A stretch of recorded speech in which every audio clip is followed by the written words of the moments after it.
Well, Drew, we're here at the SuperReturn in Berlin, and how have you found the conference so far? It's been terrific so far. You get to see a lot of your colleagues, old and new.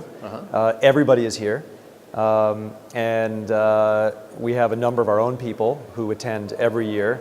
This year, I had the pleasure again to be a moderator on a panel, be a panelist on another panel, and I have to say it's basically the European event.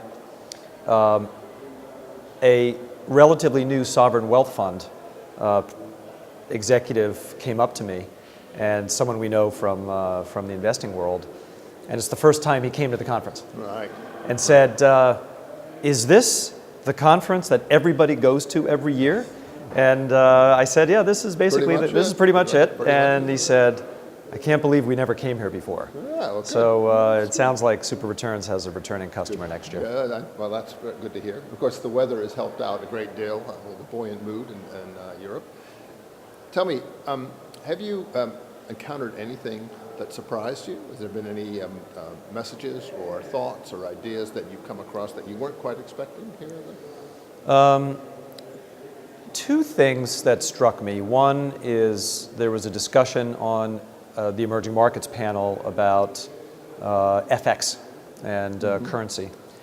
And the thought was over the next year or so, we're going to see the currency effect in some of the emerging markets where currencies have gotten weaker. Domestic companies are going to report through in dollars lower numbers.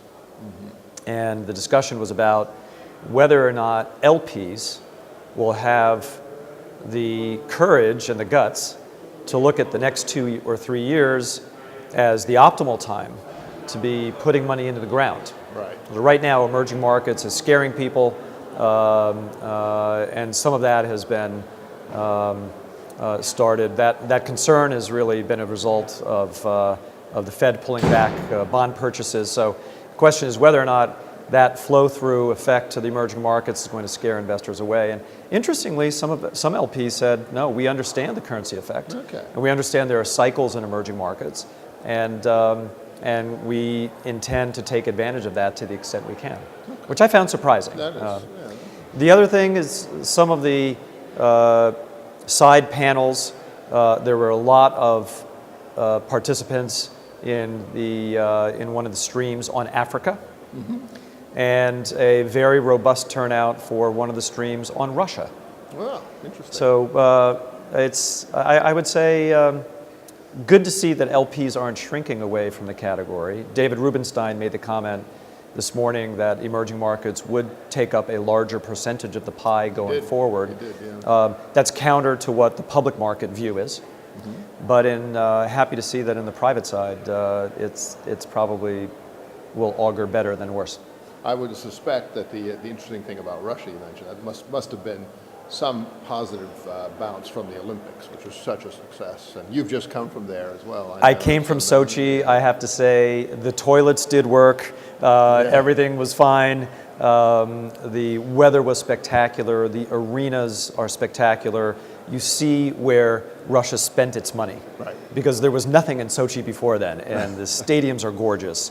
The high-speed trains into the mountains are gorgeous. They ordered 50 new chairlift systems from France and from Austria. It's all new. It all works. It was really fantastic, and the Russians ran away with all the medals. Well, I know. That was even they were happy about that as well, actually. One of the themes that we've heard with the last 2 days certainly has been about, it was in Rubenstein's comments as well, this is going to be the year of Europe, or the next few years are going to be the year of Europe after 2 or 3 years of investors pulling back and having understandable nervousness about it. What's your perspective on that? Would you agree with that? I think he's absolutely right.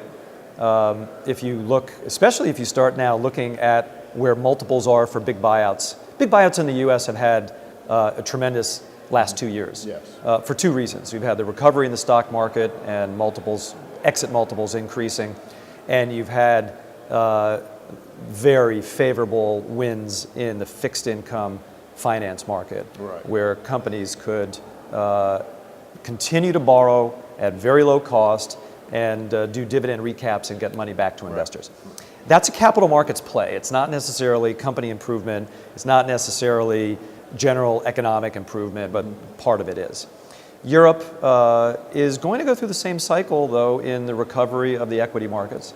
If in the US you've got 8.8 times EV to EBITDA, and you've got 5.4 times debt, it certainly looks much more attractive in Europe right now. Absolutely. So I think on a pricing basis, you have to look at Europe. The European Central Bank has done the same, pretty much stood for calming the markets in Europe the same way the Fed did in the US, but several years later. And so all that delayed effect, I think, is going to play out in somewhat similar fashion. Okay. Thank you very much, Drew. Thanks.